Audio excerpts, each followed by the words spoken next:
những câu chuyện về bài học kinh doanh hay nhất. Cô giáo Mignon xin được gửi lời chào đến các bạn đang xem video.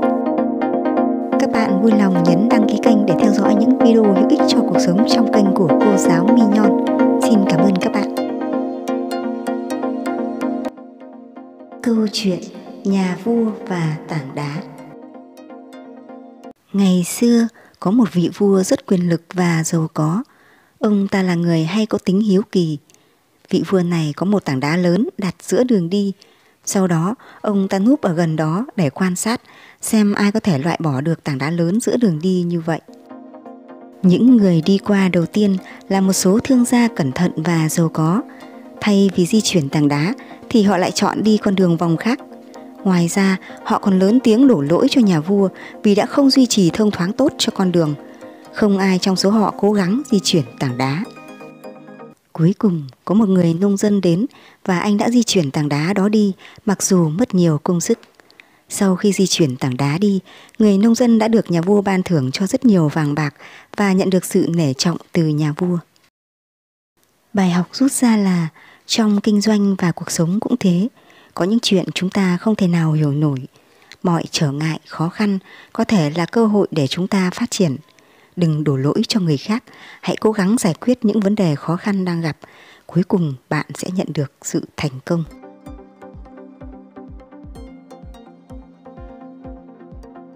Bài học về giá trị. Một diễn giả nổi tiếng đã bắt đầu buổi thảo luận bằng cách giơ một tờ 500k. Một đám đông 200 người đang trật tự để nghe anh ta nói. Anh ta hỏi: ai muốn tờ 500k này? Hãy giơ tay lên. Cả 200 người đều giơ tay. Sau đó anh ta nói tiếp: tôi sẽ đưa 500k này cho một trong số các bạn. Nhưng trước tiên hãy để tôi làm điều này. Anh vò nát tờ tiền. Sau đó anh lại hỏi: ai vẫn muốn nó? Tất cả 200 người vẫn giơ tay đủ. Chà, anh ta trả lời: nếu tôi làm điều này thì sao? Sau đó anh ta thả tờ tiền xuống đất và dùng giày của mình dẫm lên. Rồi anh ta lại nhặt lên và cho đám đông xem. Tờ tiền nhầu nát và bẩn thỉu. Bây giờ còn ai muốn nó không? Tất cả mọi người vẫn giơ tay lên. Bạn thấy đấy, tờ 500k bị bẩn hay bị nát như thế nào thì giá trị của nó vẫn còn giữ nguyên. Cũng như con người vậy. Rất nhiều lần trong cuộc đời, cuộc sống vò nát chúng ta và vùi chúng ta vào bụi bẩn. Chúng ta cũng có lúc đưa ra những quyết định sai lầm trong kinh doanh. Nhưng cho dù điều gì đã xảy ra, bạn sẽ không bao giờ đánh mất giá trị của mình. Bài học rút ra: mỗi con người đều có giá trị riêng và điểm mạnh của mình.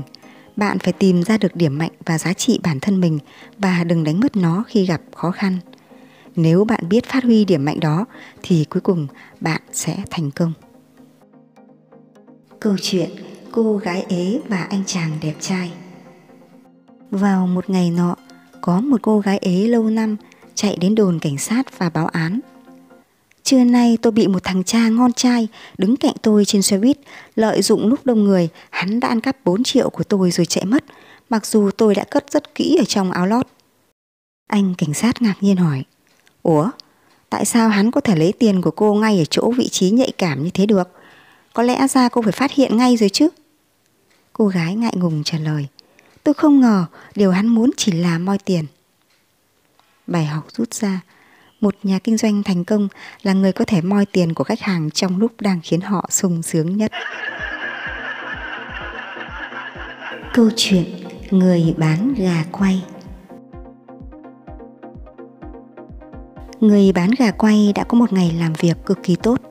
Anh ta tự hào nhấc con gà cuối cùng lên cân và quay lại nói với khách hàng: con gà này giá 6,35 đô.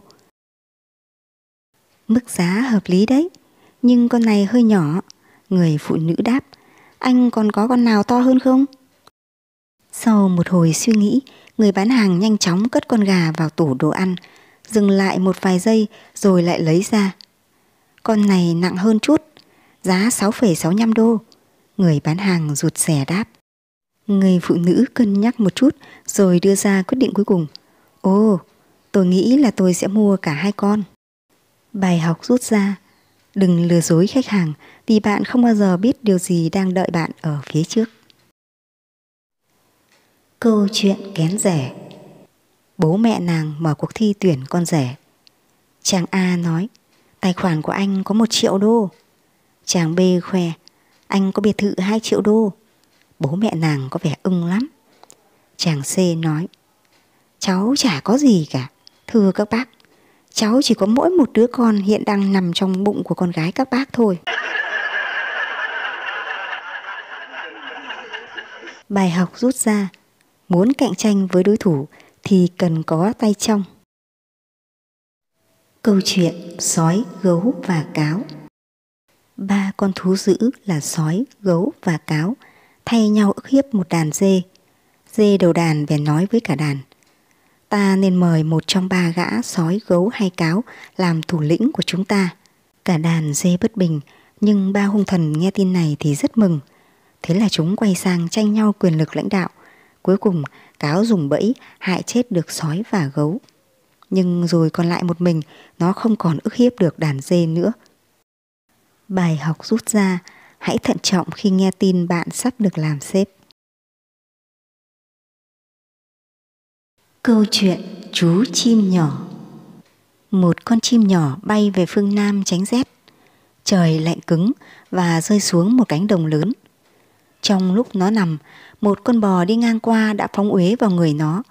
Con chim nằm giữa đống phân bò, nhận ra rằng nó đang ấm dần. Đống phân đã ủ cho nó. Nó nằm đấy thấy ấm áp và hạnh phúc vô cùng. Nó bắt đầu cất tiếng hót yêu đời.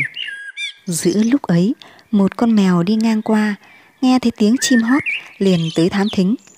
Lần theo âm thanh, con mèo phát hiện ra con chim đang nằm trong đống phân. Nó liền kéo con chim ra rồi bắt đầu ăn thịt. Bài học rút ra, không phải ai vấy bẩn vào bạn cũng là kẻ thù của bạn. Không phải ai kéo bạn ra khỏi chốn bẩn thỉu cũng là bạn của bạn.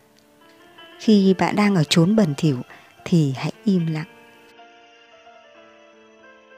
Câu chuyện Đại tá Sanders, người sáng lập gà rán KFC. Một ngày nọ đẹp trời, trong một ngôi nhà nhỏ tại một con phố cũ, một người đàn ông lớn tuổi sống chủ yếu bằng những đồng lương từ trợ cấp an sinh xã hội khi đã về hưu. Ông đang cảm thấy tuyệt vọng, không thể sống tiếp với đồng lương ít ỏi của mình. Ông già tội nghiệp này chẳng còn gì cả, từ công việc, gia đình đến ngay cả chiếc xe cũ kỹ của mình bên ngoài cũng bị bọn ác phá cho hư hại. Cuối cùng, ông đã quyết định tự tử, kết thúc mạng sống của mình. Trước khi tự tử, đại tá Sanders đã viết những dòng tự sự về cuộc đời mình, về thất bại và những thành tựu của mình đã đạt được trong đời. Rồi bỗng nhiên, trong đầu ông lóe lên một suy nghĩ, một tia sáng, đó tựa như ánh sáng cuối con đường vậy.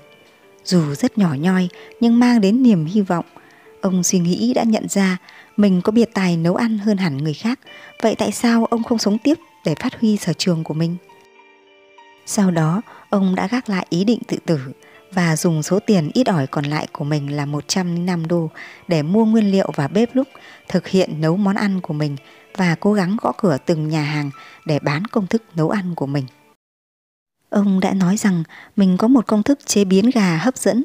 Ông sẽ cung cấp công thức miễn phí và chỉ yêu cầu một phần lợi nhuận nhỏ từ các món ăn được bán ra. Nghe có vẻ là một thỏa thuận hấp dẫn, công thức sẽ dễ dàng bán đi. Nhưng thực chất, mọi chuyện lại không dễ dàng như thế. Đúng là cuộc đời không như mơ. Ông ấy đã đến hơn 1.000 cửa hàng và nghe từ không hơn 1.000 lần từ các chủ nhà hàng ấy. Nhưng đại tá gà rán là một người kiên định. Ông vẫn tin rằng công thức gà của mình là đặc biệt nhất.